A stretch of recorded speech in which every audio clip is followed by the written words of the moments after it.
Hello, in this JavaScript video, I am going to show you the date object. So this is really cool. You can get, like the day, the, milliseconds.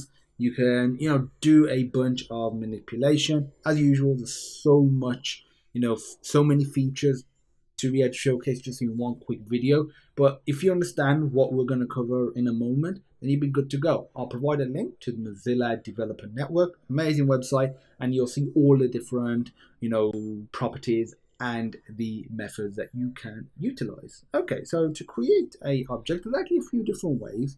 I'll show you the most basic way. So let's just call it date obj equals date. The date object has optional parameters as well, stuff like millisecond, date, string. We can just keep it simple like this. Like I said, I'll provide a link where you can extend it, but as long as you understand what we're doing here, you're good to go.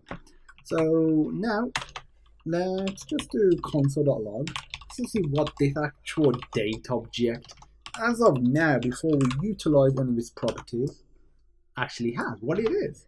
So it's a Saturday, November 3rd, which is, is the date.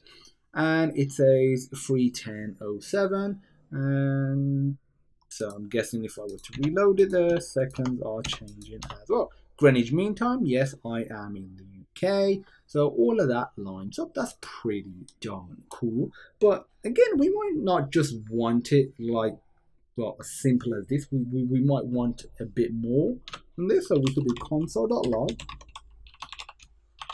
and on this date object, we could get, what should we get? Let's get the year. So if maybe we just need the year. So maybe this is to do with something with age, and we just want to check the age of what a user has put in.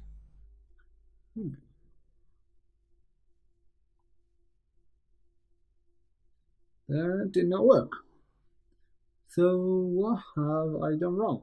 Clearly, I've done something wrong. So date obj, that's all spelled correctly, dot get full year.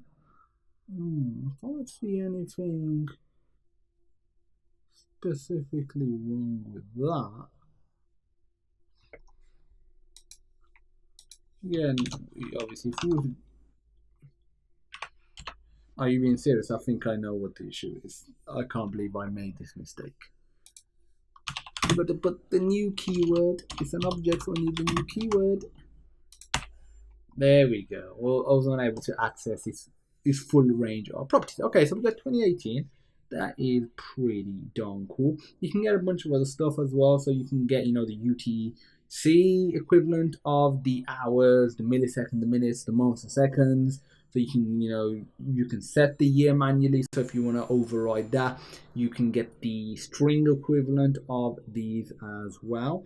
So to get the string equivalent, let's say if we do console.log date obj dot to string, save that, refresh, we get, so that is the string equivalent and not just like a simple object. Also, what we can get is to time string, and I think you can guess what this does. This just gets the time portion of the string, and there are methods to be able to just purely get like the hours, and you can set the hours and the minutes, and even go down as far as the milliseconds or as something specific as days. So that's it. As long as you understand how to create it, make sure you put the new keyword. I, forgot at the start. This is how you use it, and apart from that, you're good to go. I'll provide a link with all of the properties listed on there.